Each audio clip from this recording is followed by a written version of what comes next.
Kain mga mi. Ayan. Noodles na may itlog. Sinong kumakain nito? Tapos lalagay sa kanin at may tuyo.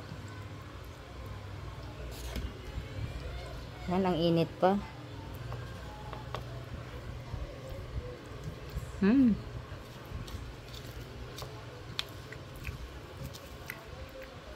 Sarap. Pero mas masarap yung, alam nyo guys, yung tuyo sa Bicol. Tuyong Bicol. Naku, ang sarap. Mga daing galing sa Bicol, ang sarap. Ang init.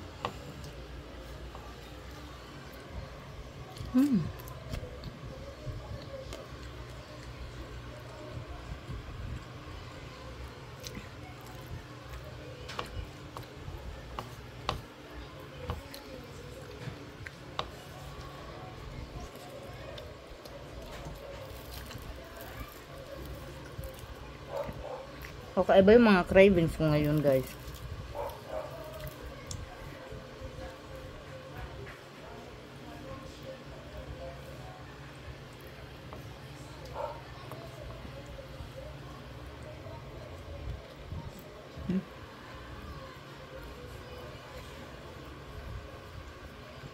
Perfect na pang ulam talaga.